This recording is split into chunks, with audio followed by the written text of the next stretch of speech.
ვფიქრობ, რომ ჩემი და ჩემი მეგობრების პოლიტიკაში ამჟამად ყოფნის მისია არის საქართველოს გამთლიანება, რაც ევროინტეგრაციის გარეშე წარმოგვიდგენია. მე ვარ გიორგი იმედაშვილი, პარტია ახალი.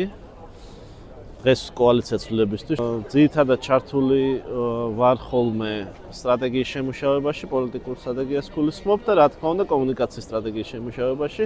მე წარმომიდგენია პირველ რიგში განათლების რეფორმაზე მუშაობა, იმიტომ რომ საერთაშორისო განათლების მიმართულებით მუშაობ დიდი ხანია. გვაქვს სპეციფიკური კონცეფცია შექმნილი, რომელსაც ქვია ცოდნის ყულობა. და ეს ცოდნის ყულობა დაეხმარება ყველა ადამიანს, თუ ეს რა თქმა უნდა განხორციელდა და ამისი დიდი იმედი არის.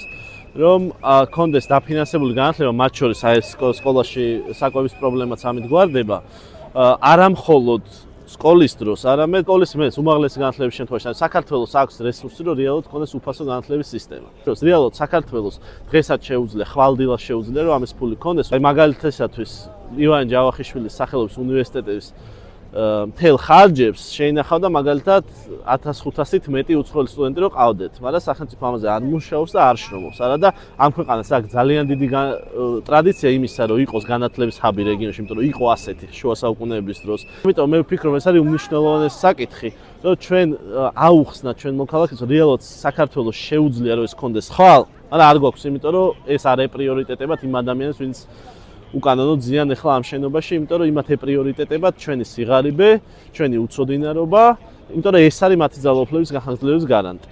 ეს ხო 2013 წლის 8 თებერვალი, როდესაც მაშინდელი ახალმოსული ხელისუფლება ძალიან დიდი სისასტიკით დაუპირისპირდა ძალიან ბევრი ისეთ ადამიანს, რომელსაც არ ეთანხმებოდა რაღაცაში და მე მივხვდი, რომ ესეთ ქვეყანაში ცხოვრება თუ არ მინდა, რაღაც უნდა გავაკეთო. აი დღემდე მივხვდით იმისა, რომ არა ვარ დიდად მოყვარული საჯაროობის და ასე შემდეგ, მე ყველაფერს ვაკეთებდი მთელი ეს წლები, იმისთვის ეს ქვეყანაში არ გვეცხოვა, შეიძლება რაღაცას ვაკლებდი, მაგრამ ძალიან ვცდილობდი ყოველ შემთხვევაში.